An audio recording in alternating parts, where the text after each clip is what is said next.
Hello, my beautiful nerds. Hello, valiant day knights. Go forth and be awesome. But before you do, welcome to part 2 of daily number 689, where we learn to be a better gamer. I'm not 100% positive this is the 689th show. It is. Nice. Good guess. We talked a lot about, in part 1, the general concept. That minds work amazingly as zealot eaters. Therefore, it's most effective when we're up against a Templar-based player. We saw a very clean game from Maru in Game 1. Even when he forgot to scout an expansion, he won easily. And here in Game 2, Maru, with a completely different opposing opening, and a different opening himself, has still wiggled his way back to right where we are. We're going to look at two absolutely critical things. The first, and lesser of important one, is how do we scout right now? How are we going to use this Marine Marauder Mind Force to apply pressure to figure out what's going on? We saw that in the last game, we'll see it again. But here's the really important dangling question. If Mines aren't good against Colossus, I understand why Mines would be good in the mid-game, because he can only go Templar or Colossus. But what about the late game? Protoss will always eventually get Colossus if the game goes on long enough. What do I do then if I'm going Mines? We'll see that question answered in this matchup. We're going to see exactly how to transition out of this style. Actually, not the style, really. It's more like a maneuver. First, we'll note a couple things going on back in the base. Maru's getting a third command center. Great. We'll soon enough be adding on more barracks and whatnot. Trying to look for good engagement angles. Soon enough, I think he kills off these rocks to allow himself faster access. Oh, there's where the other barracks pop down. An engineering bay, one of the last things that we wound up getting. Great. So where is Maru going to push? Traditionally, players try to split up their forces and do multiple medevac drops at once. Works amazingly against a Colossus player, but we're not up against that. Maru is really just trying to drill as one large collective pack wherever he can, drawing units over the mines. So here's Maru going, wait, where's your bases? I don't see your bases. Huh. You haven't taken a third yet? Alright, well, I'll just play calmly. Second engineering bay, armory. Maru very cautiously stepping forward, still making mines. Why? Because it's very reasonable for his opponent to be going for something Templary. I mean, look at that zealot count. It's zealot eating that we're all about. To look at these numbers, this is a friggin' big-ass army from Zest. 28 zealots. Are you kidding me? Jesus, actually, that's insane. Zest is really good. That's so many zealots to have right now. A simple spotting going on the other third. Very critically killing off observers, because look at this unit tab. No observers. How many big AoE units are there? Just these Templar that kind of feel obligated to stay spread out and whatnot. I think 2 are in there. There we go. But now more observers have to be built, eating into that gas. So I've slowed it down. Slowed it right on down. Here's Maru rallying himself in. Nothing too noteworthy yet. Getting a Ghost Academy. This is considered a weird-ass move. Generally, a player adds on more barracks, but Maru already is making use of this other production structure, the Widow Mine. Fast Ghost Academies tend to be a thematic element for Maru whenever he is up against these sorts of players. It's not really a macro mode. He's not like cost double expanding and getting so freaking many barracks. He overwhelms his opponent. Maru just says, you know what, I'm not gonna go super nuts because you have, as I said earlier, like 28 zealots and 17 stalkers. Nothing wrong with just using your eyes and going, dude, I don't know if I can beat that. So wonderful, Maru pulls back. We're getting a chance to see a slightly more complex game. Is our second one.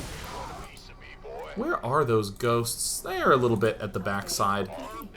But yet again, we see the fantastic mine barrage. Not even all the units moving forward, just a few. Not over-stimming. Plenty of units in the back, very much so like Terran versus Zerg.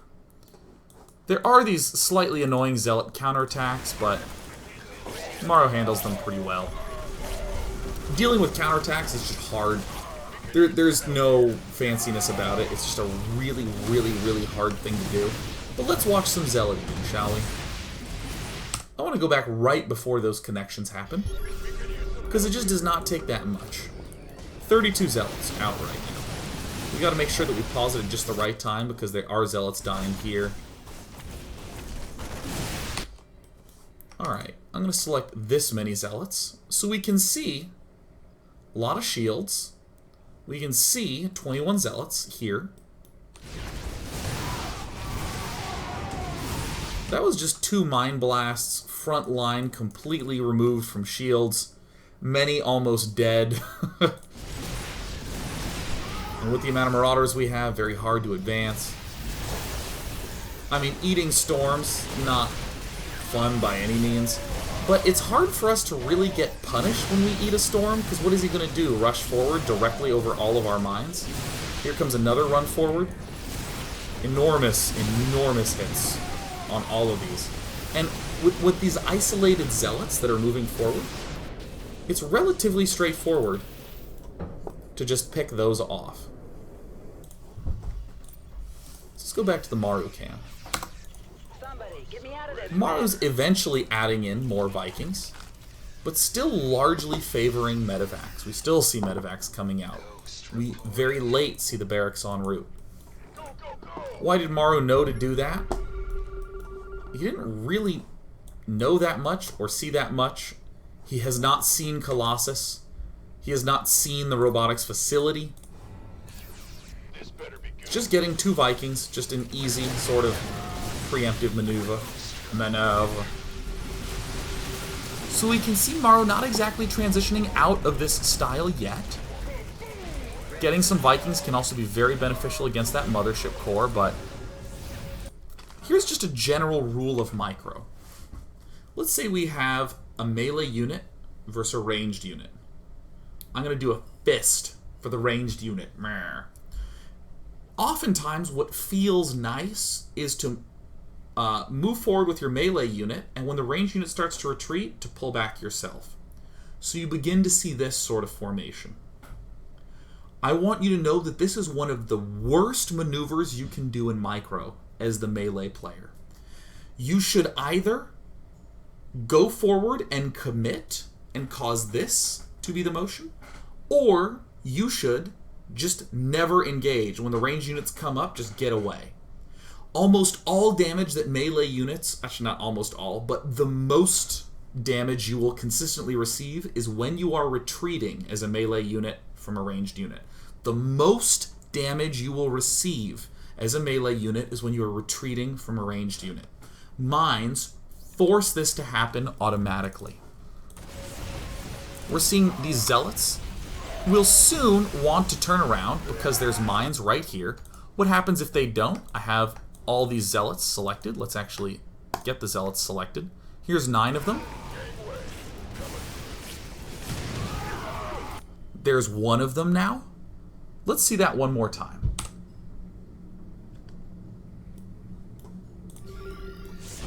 I promised you that mines were really good against Zealots, and we got to see a fantastic demonstration of such. How many mines are there? It looks like there's 3. I see 1, 2. Where's the third one? Oh, here's the third one. So it really is just 2.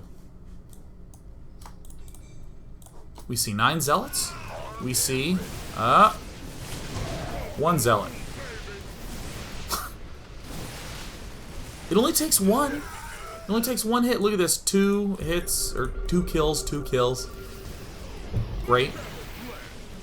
And suddenly a Colossus arrives.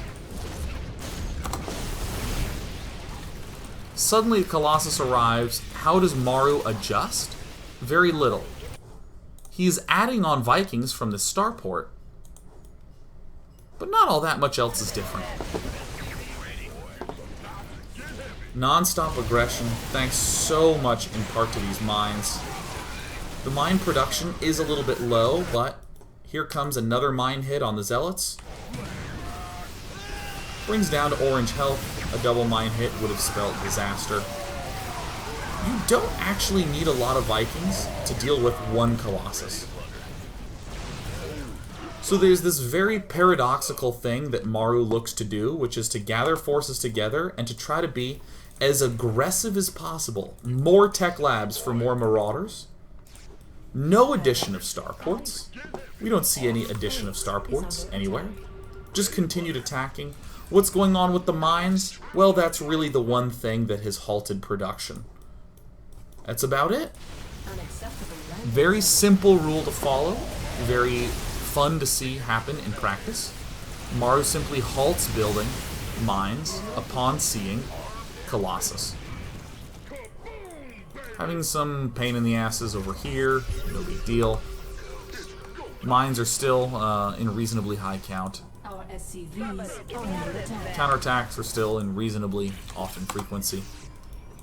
And he just drills. Just absolutely shatters this. Enough mines built up, still repositioning, still trying to draw those zealots in.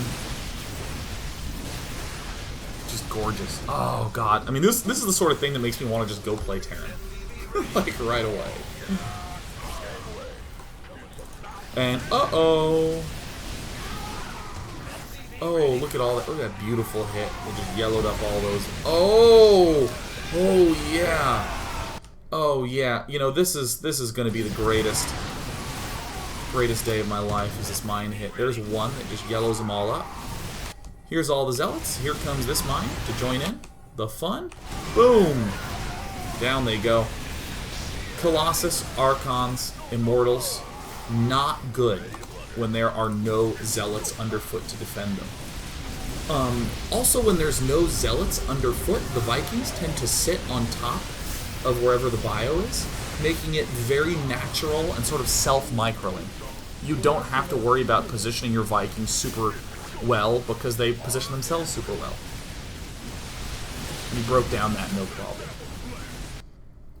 So, we got the chance to see continued aggression and just the simplest damn switch. Oh, he just starts building Vikings. There's not double starport. There's not a letting up of pressure.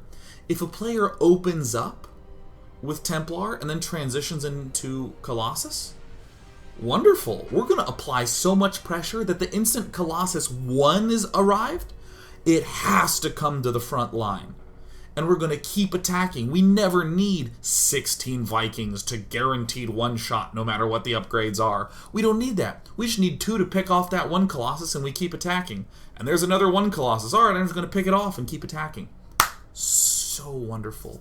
Oh, tickles me. Tickles me pink to see that incredible play. Now let's ask a very natural question. Which game do I want to show next? What's the right one that I want to show? Which one does this have? Oh, this is the right one. Here's the game that I want to show. I was like, where is it? So, what happens if our opponent doesn't go for this Templar opening? What if his mid-game isn't built around the Templar? What if it's built around the Colossus? Let's take a look. First, we're going to do the same thing we've done in the last 2 games. We're going to talk about the opening, approaching this convergence point. The same damn thing. I shouldn't drink coffee this late. I'm realizing that's probably pretty bad to drink coffee. It's, geez, 7:48. Ah. Whatever, I'm finishing off the pot. Good old pot of coffee a day. I don't like it too strong. I just like the flavor of coffee. I used to think strong coffee was awesome, but I much more so prefer to be drinking for a very long time throughout the day. So, just make a big weak pot. That's what I'm talking about. Maru, how does he open? Expand barracks and refinery. He's getting a factory up. This opening looks different. Well, ease yourself. It's all gonna converge. We talk about convergence a lot. Once upon a time, Maru said, "You know what I think's cool? Opening up with fast gas and widow mine. Whoa!" Very commonly, when it's a widow mine and barracks opening, we see the Terran player getting this reactor. Second barracks coming up for Maru. He's not messing around. He's going to try to look for an opportunity to potentially be a total bastard and get up a medevac. But Maru's very aware that he could be up against a Blink Stalker at any time. So what is he going to do? Get a tank blindly. My god, does that seem like he's going very far away from where he intended to begin. No big deal. There's the scan. He sees the forge. He sees the cannon going down, and then he goes, "No, no, I'm not going to do a mine drop. I'm not going to do that. My opponent's almost certainly playing defensively. I was going to go mine drops. I'm not going to go mine drops. I'm just going to get my upgrades." Here I have my my 3 barracks going. Soon enough, the starport is going to get on... wow, look, they're both getting reactors. Hey, what do you know? After all the insanity of the opening, that seemed like something so different, that's even opening us the opportunity to do a little bit of a medevac drop. No big deal. 3 barracks with add-ons, a starport with a reactor, and then the icing on our mid-game cake, the factory with the reactor to begin mine production. Another command center follows it for a 3rd base. We're going to see more barracks follow that up for some macroing. But no big deal. We've spotted no 3rd. We still don't really know anything. So I'm going to tell you right now, Maru's going to see Colossus. He's going to see that. He's going to witness Colossus. He hasn't witnessed it yet. Very important. We're going to see mines coming up. Maru is not doing something so fragile that he's like, "Oh, dude, unless I know right away, I'm going to lose." He's getting up his additional upgraders, engineering bays, armories. He's even going to use this tank to attack. He sees this base in the back. 1 mine's out, 2 mines are going to come up. Let's take a good look. Here's the extra barracks coming down, very common, very good. This placement of these barracks is the important little secret that's very telling of Maru's intentions. If it turns out there's no Templar, Maru's just going to lift and use this reactor on his barracks. That's it. Clean and simple. Super clean and super simple. You can even do really doofy bad attacks. Oh, I see a Colossus. I see a Colossus. I see it. You know what? I'm lifting. Look how fast that was. Dude, this guy even lifts. Ready for dust off.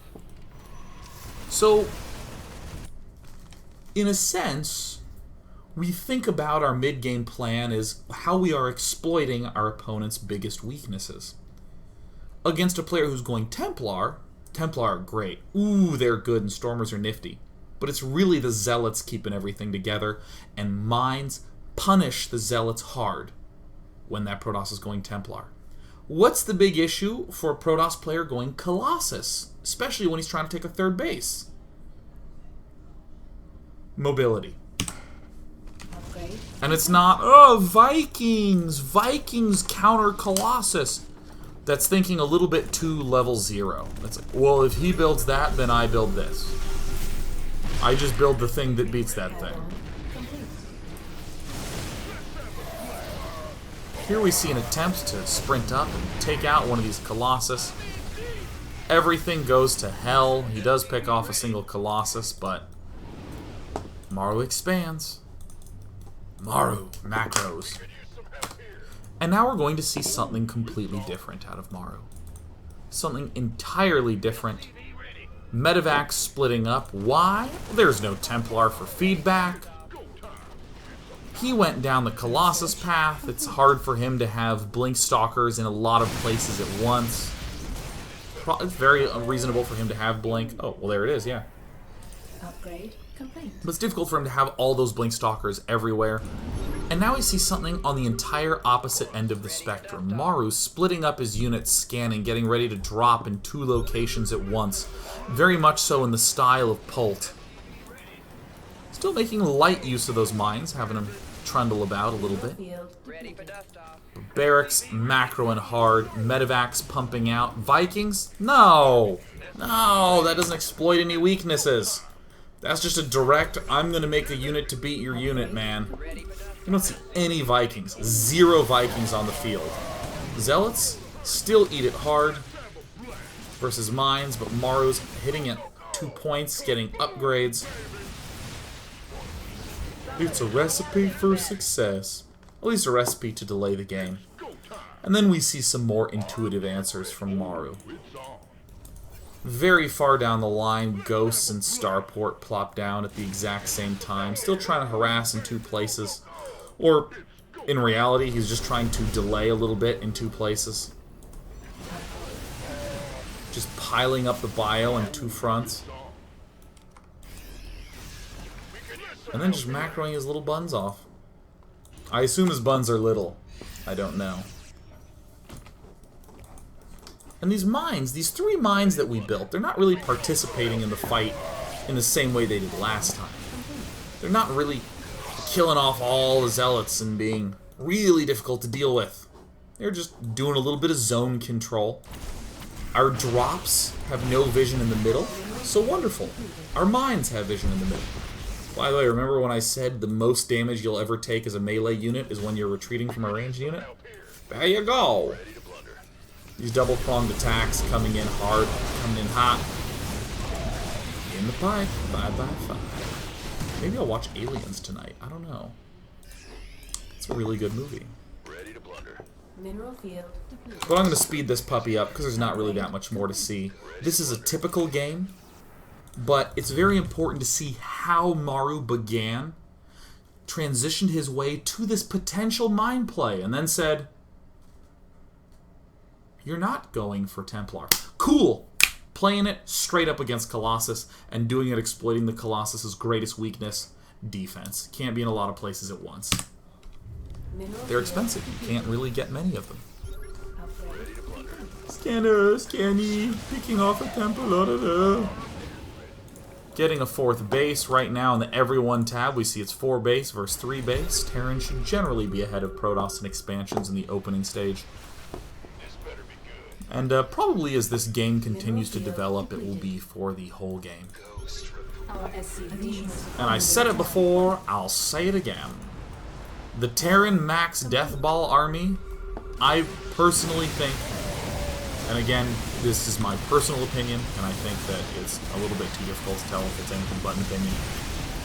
My personal opinion is that a Terran Deathball army absolutely rocks a Protoss Death army if the engagement has to happen.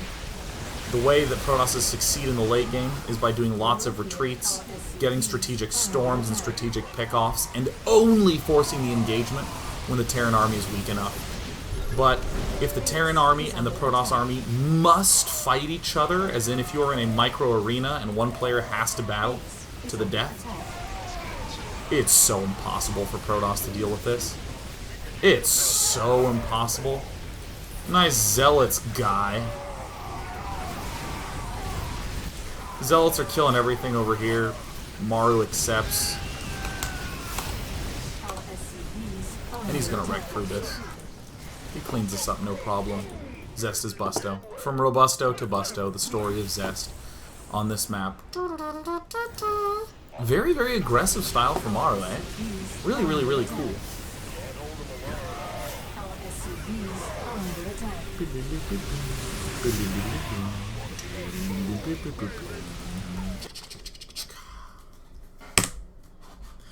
We've gotten the chance to see 3 different games.